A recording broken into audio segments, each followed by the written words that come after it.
श्रीमद् भागवत महापुराण तृतीय स्कंध ब्रह्मा जी की उत्पत्ति। श्री मैत्रेय जी ने कहा, विदुर जी, आप भगवत भक्तों में प्रधान लोकपाल यमराज ही हैं। आपके पुरुवंश में जन्म लेने के कारण वह वंश साधु पुरुष के लिए भी सेव्य हो गया है।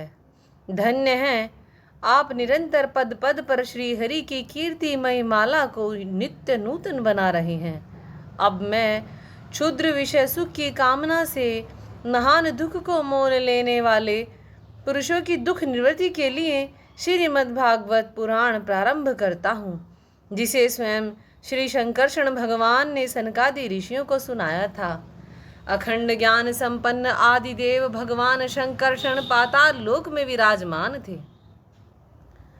सनत कुमार आदि ऋषियों ने उनसे परम पुरुषोत्तम ब्रह्म का तत्व जानने के लिए उनसे प्रश्न किया। उस समय शेष जी अपने आश्रय स्वरूप उन परमात्मा की मानसिक पूजा कर रहे थे, जिनका वेद वसुदेव के नाम से निरूपण करते हैं। उनके कमल कोश सरीखे नेत्र बंद थे। प्रश्न करने पर सनत कुमार आदि ज्ञानी जनों के आनंद के लिए उन्होंने अधखुले नेत्रों से देखा। सनत कुमार आदि ऋषियों ने मंदाकिनी के जल से भीगे अपने जटा समूह से उनके चरणों की चौकी के रूप में स्थित कमल का स्पर्श किया, जिसकी नाग राजकुमारियां अभिलषित वर की प्राप्ति के लिए प्रेम पूर्वक अनेक उपहार सामग्री से पूजा करती हैं। सनत कुमार आदि उनकी लीला के मर्मज्ञ हैं।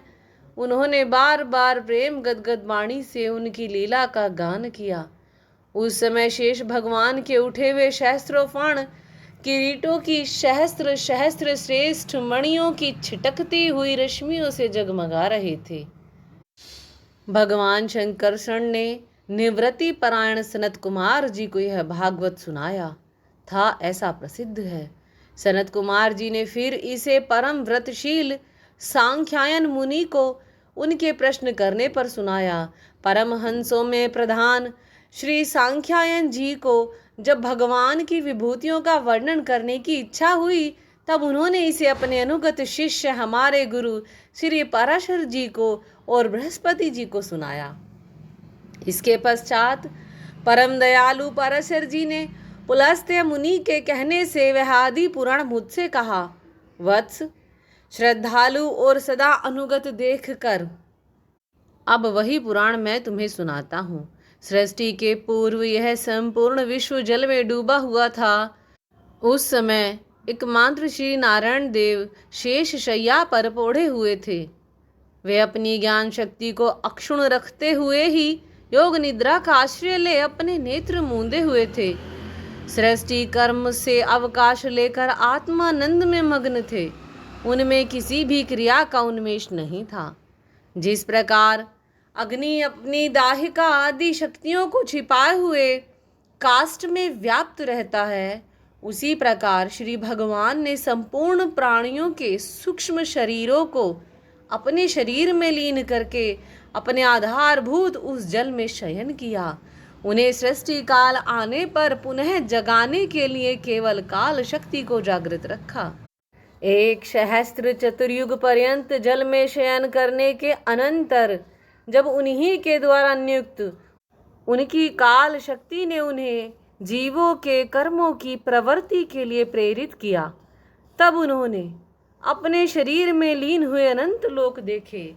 जिस समय भगवान की दृष्टि अपने में निहित लिंग शरीर आदि सूक्ष्म तत्व पर पड़ी, तब वह कालाश्रित रजोगुण से क्षुभित होकर सृष्टि रचना के निमित्त उनके नाभि देश से बाहर निकला। कर्म शक्ति को जागृत करने वाले काल के द्वारा विष्णु भगवान की नाभि से प्रकट हुआ वह सूक्ष्म तत्व कमल कोश के रूप में सहसा ऊपर उठा और उसने सूर्य के समान अपने तेज से उस अपार जल राशि को देदीप्यमान कर दिया। संपूर्ण गुणों को प्रकाशित करने वाले उस सर्वलोक में कमल में वे भगवान विष्णु ही अंतर्यामी रूप से प्रविष्ट हो गए। तब उसमें से बिना पढ़ाए ही स्वयं संपूर्ण वेदों को जानने वाले साक्षात वेद मूर्ति श्री ब्रह्मा जी प्रकट हुए। जिन्हें लोग स्वयंभू कहते हैं। उस कमल की कर्णिका में बैठे हुए ब्रह्मा जी को जब कोई लोक नहीं दिखाई दिया, तब वे आंखें फाड़ कर आकाश में चारों ओर गर्दन घुमाकर देखने लगे। इससे उनके चारों दिशाओं में चार मुख हो गए। उस समय प्रलयकालीन पवन के थपेड़ों से उछलती हुई जल की तरंग मालाओं के कारण उस जलराशि से ऊपर उठे हुए कमल पर विराजमान आदि देव ब्रह्मा जी को अपना तथा उस लोक तत्व रूप कमल का कुछ भी रहस्य न जान पड़ा। वे सोचने लगे, इस कमल की कर्णिका पर बैठा हुआ मैं कौन हूँ? यह कमल भी बिना किसी अन्य आधार के जल में कहाँ से उत्पन्न हो गया? इसके नीचे अवश्य कोई ऐसी वस्तु होनी चाहिए जिसके आधार पर यह स्थित है।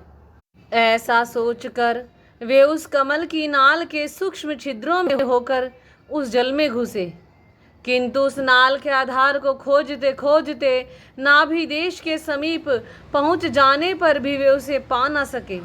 विदुर जी, उस अपार अंधकार में अपने उत्पत्ति स्थान को खोजते खोजते ब्रह्मा जी को बहुत काल बीत गया।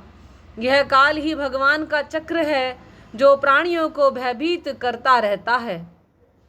अंत में विफल मनोरथ हो वे वहां से वापस लौट आए और पुनः अपने आधारभूत कमल पर बैठकर धीरे धीरे प्राणवायु को जीतकर चित्त को निसंकल्प किया और समाधि में स्थित हो गए।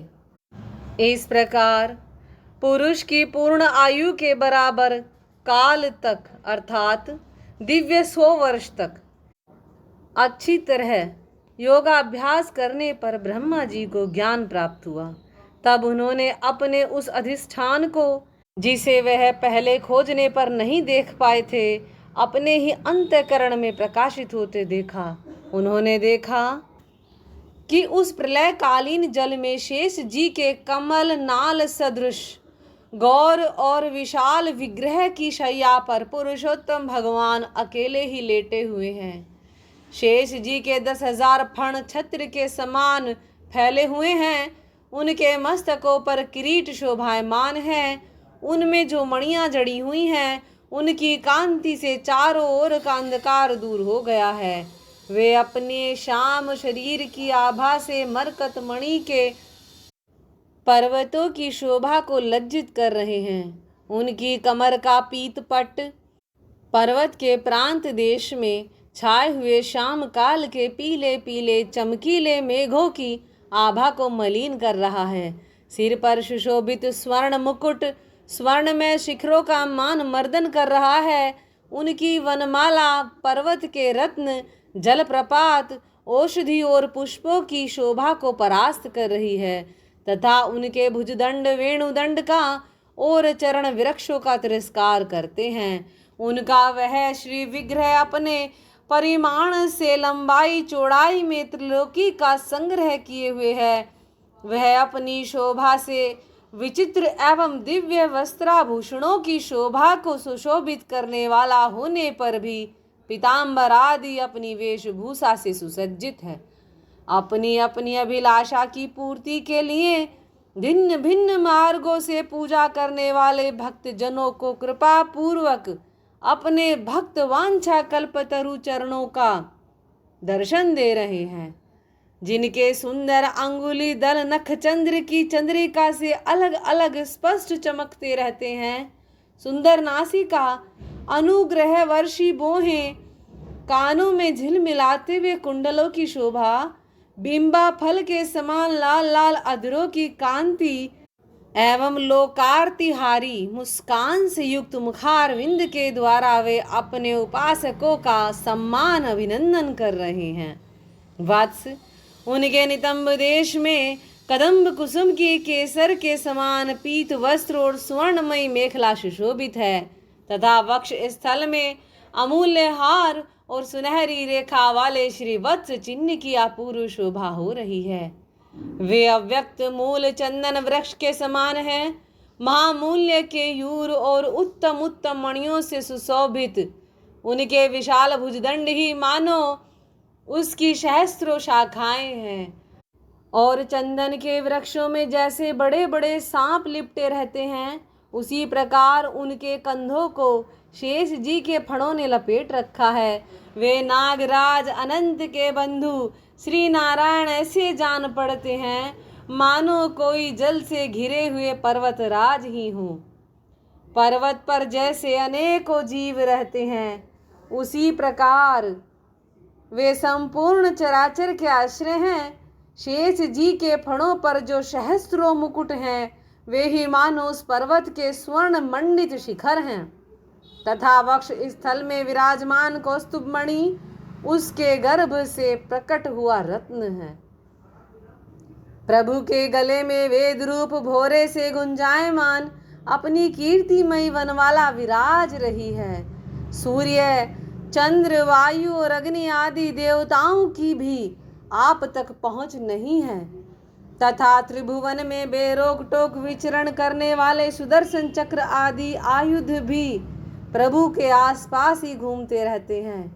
उनके लिए भी आप अत्यंत दुर्लभ हैं। तब विश्व रचना की इच्छा वाले लोक विधाता ब्रह्मा जी ने भगवान के नाभि सरोवर से प्रकट हुआ वह कमल, जल, आकाश, वायु और अपना शरीर, केवल ये 5 ही पदार्थ देखे। इनके सिवा और कुछ उन्हें दिखाई न दिया। रजोगुण से व्याप्त ब्रह्मा जी प्रजा की रचना करना चाहते थे। तब उन्होंने सृष्टि के कारण रूप केवल ये 5 ही पदार्थ देखे।